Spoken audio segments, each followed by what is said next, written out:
may xeex di fight man kase parce que xale laa woon te boo duggee ci sëyu xale mag yee ci jàpp te j'ai vécu pas mal de choses te waxaguma ko woon sama waa kër sama turandoo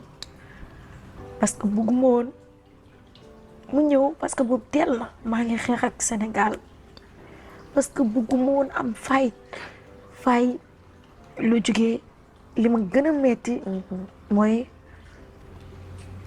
lu bëri tey jii nit ñi jugé nañ ma ko te xamuñu mooy muy lu jógee ci sama prank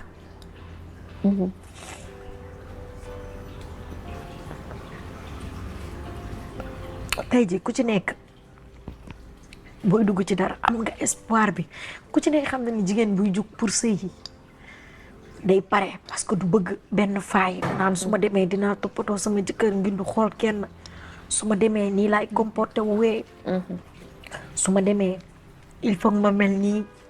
su ma demee il faut ma prouver daal ni que liñ ñuy waxal du dëgg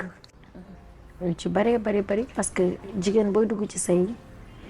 yaa ngi bëgg boo demee prouver am yaakaar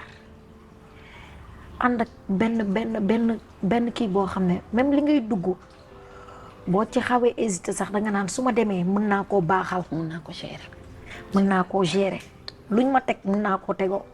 loolu ngay demee waaye nit kenn du ko buux ba ci miiru wis bi yaakaar bu tas abandon et violence lu nekk violence physique morale tout lépp ma supporté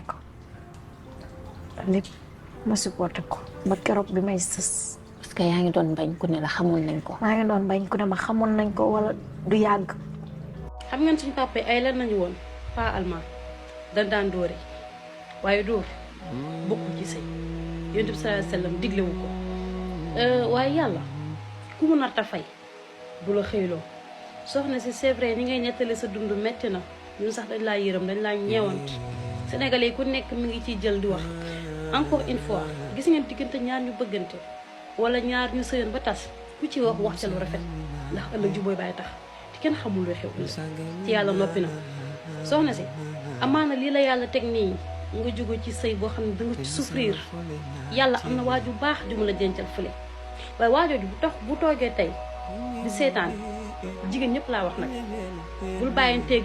nit rek seen diggante jeex rek ngay raconter seen histoire baaxul waajooju bu toogee di seetaan di bëggoon la jël soxna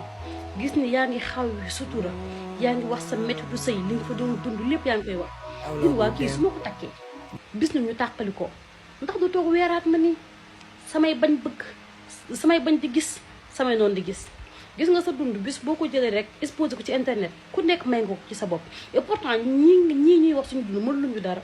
ki nga toog di def ak moom émission wallahi am na lu muy dund ci sa yëm et pourtant mi ne cell ak moom man mi lay déglu am na lu muy dund te maa ni cell ak moom am ñoo xam ne seen jëkkër dépense bu ma sax du leen ko jox 1000 francs la leen di jox ñu xëy topp dëkk bi ndeysaan di ko lijjanti yow lu mu dee sax xëy na stable nga tuuti bu di sa jëkkër joxul sax mën nga amal sa bopp mais am na koo xam ne sa jëkkëram mi ngi koy dóor di ko saaga lu leen mi ngi ko koy def dépense am matul dara matul wallahi alazim am na koo xam ne jëkkëram day naan ba man da ñëw di ko dóor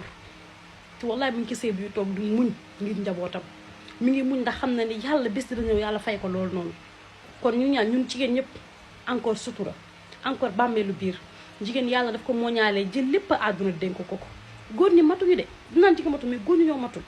am na góor ñoo xam ne ndeysaan dañuy takk soxna rek mais matiiraguñu